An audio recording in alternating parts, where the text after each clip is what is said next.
अस्सलामुअलैकुम, welcome to my YouTube channel. आज मैं अपने किचन में बनाने जा रही हूँ मज़ेदार से लच्छा पराठा, जिसकी रेसिपी मैं आपके साथ शेयर करूँगी।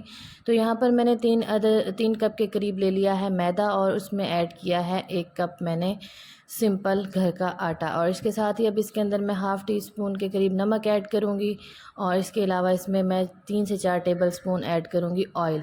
और इन सब चीज़ों को अच्छे से मिक्स करके गूँध लूँगी। तो इसको मैं रूम टेम्परेचर वाले पानी के साथ गूँधूँगी, ठंडा या गर्म पानी हम इस्तेमाल नहीं करेंगे। तो ये देखें, यहाँ पर मैं साथ-साथ पानी डालती जाऊँगी और इसको मिक्स करके इसकी एक मज़ेदार सी डो बना लूँगी।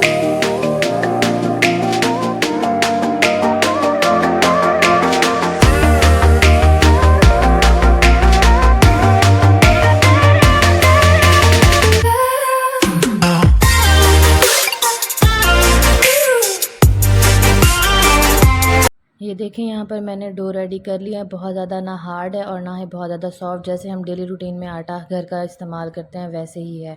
अब मैं इसको 5 से 10 मिनट के लिए फ़्रिज में रख लूँगी। और ये देखें, 5 से 10 मिनट रखने के बाद मैंने हाथों पे खुशका लगा लिया और इसका मैं एक छोटा सा पेड़ा बना लूँगी। आप चाहें तो किसी भी साइज़ का पेड़ा बना के रेडी कर सकती हैं। ये देखिए, मैंने इसका ये पेड़ा बना लिया है।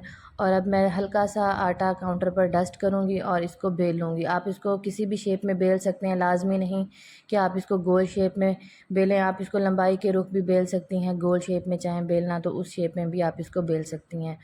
तो ये देखें, इसकी बिल्कुल मैंने बारीक सी रोटी बेल लेनी। चैनल को सब्सक्राइब करो, लाइक करो और चैनल करो, कमेंट करो। यहाँ पर ये देखिए, मेरी बिल्कुल बारीक सी रोटी बेल चुकी है। और अब मैं इसके ऊपर ऐड करूँगी घी। यहाँ पर मैं घी का इस्तेमाल करूँगी क्योंकि इससे पराठे बहुत ही मज़ेदार बनते हैं। इसको पूरे रोटी के ऊपर फैला लेने के बाद इसके ऊपर मैं हल्का सा आटा डस्ट करूँगी और उसको भी इसके ऊपर इसी तरह फैला लूँगी। और अब आप चाहें तो छुरी की मदद से या फिर पिज़्ज़ा कटर की मदद से कुछ इस तरीके से इसकी आप कटिंग कर लें। बिल्कुल बारीक बारीक से आपने इसके स्ट्रिप्स काट लेनी है। तो ये देखें, जिस तरीके से मैं काट रही हूँ बिल्कुल एहतियात के साथ। अगर आप चाहें तो इसको छुरी की मदद से काटें या आप इसको किसी भी कटर की मदद से काट सकते हैं। फिर आराम आराम से इसको यहाँ पर फ़ोल्ड करते जाएं। और यहाँ पर अब इसकी फ़ोल्डिंग का तरीका कुछ इस तरीके से है कि दोनों साइडों से आप इसको फ़ोल्ड करें। एक साइड से थोड़ा ज़्यादा कर लें और एक साइड से थोड़ा कम। ये देखिए, मेरा एक पराठा बिल्कुल रेडी हो चुका है।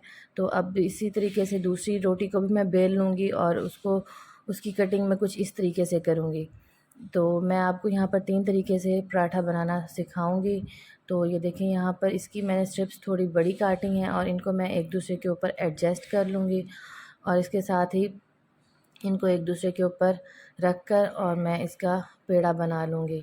तो इसकी फ़ोल्डिंग मैं कुछ इस तरीके से करूँगी एहतियात के साथ, ताकि ये अच्छे सा इसका पेड़ा बन जाए। और जो इसमें इसकी लास्ट की इसकी एंडिंग है उसको थोड़ा सा नीचे करके मैं इसके साथ फ़ोल्ड कर दूँगी। तो इसी तरह मैं बना के इनको साइड पर रखती जाऊँगी। ये मेरे तीसरा पराठा है, इसको भी मैंने बेल लिया था और इसको मैं कुछ इस तरीके से फ़ोल्ड कर रही हूँ। तो ये देखिए, अगर आपको इनमें से मेरा कोई भी तरीका अच्छा लगा हो तो आप उसको ज़रूर ट्राई करें और मुझे कमेंट्स में बताएं कि आपको मेरी वीडियो कैसी लगी। यहाँ पर मेरे पराठों के पेड़े बनकर रेडी हैं। अब मैं इनको एक साइड पे रखूँगी। तो जो सबसे पहले मैंने बेला था उसको मैं हाथ की मदद से, आप चाहें तो इसको बेलने की मदद से भी बेल सकती हैं, लेकिन मैं हाथ की मदद से आराम से इसको फैला लूँगी। बहुत ज़्यादा बड़ा पराठा नहीं बनाएंगे, बिल्कुल इसका मीडियम साइज़ का पराठा बनाएंगे, क्योंकि अगर हम बड़ा पराठा बनाएंगे तो इससे इसके लच्छे जो हैं वो क्लियर नहीं बन पाएंगे। तो एहतियात के साथ अगर आप बेलना भी इस्तेमाल करें तो एहतियात के साथ, ताकि इसके जो लच्छे हैं वो ख़त्म ना हो। तो ये देखें, यहाँ पर मैंने इसी साइज़ का ही इसको बेल लिया है।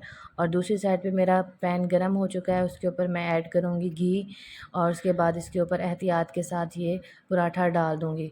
आप बिल्कुल भी ये मत सोचिएगा कि ये छोटे साइज़ का है तो ये मतलब अंदर से कच्चा रह जाएगा। आप इसको लो टू मीडियम फ्लेम पर कुक करें तो ये बिल्कुल भी कच्चा नहीं रहेगा। जब इसकी एक साइड थोड़ी सी कुक हो जाए तो इसकी साइड चेंज कर लें।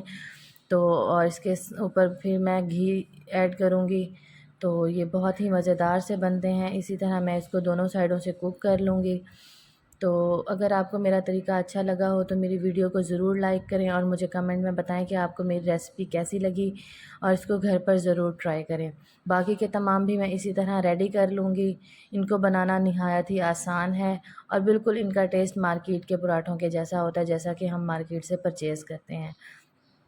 ये देखें, जैसे जैसे मैं इसको कुक करती जा रही हूँ इसकी लेयर्स वाज़े होती जा रही हैं और लास्ट में मैं आपको दिखाऊंगी कि ये कैसा बना है। तो ये देखें, ये मेरा बनकर रेडी है। ये मेरा दूसरा पराठा है और ये मेरा तीसरा पराठा है। इन सबको मैं अच्छे से कुक कर लूँगी।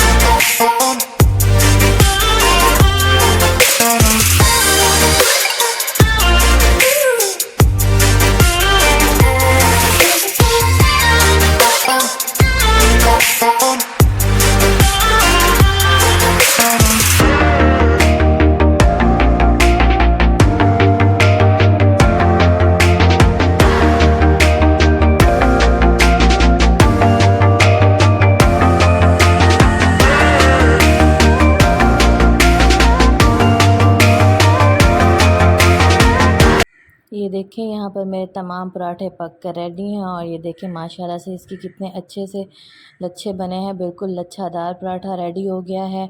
आपको इन तीनों तरीक़ों में से कोई भी तरीका आसान लगे आप उसको ज़रूर ट्राई करें। और ये तमाम अंदर से कुक्ड हैं। आपको ये देखें, मैं तोड़ के दिखाती हूँ, नहायत ही सॉफ्ट। और ये मेरा लास्ट वाला पराठा है, इसको बिल्कुल सिंपल तरीके से बनाया था। इसकी भी ये देखें लेयर्स अच्छी सी रेडी हो गई हैं।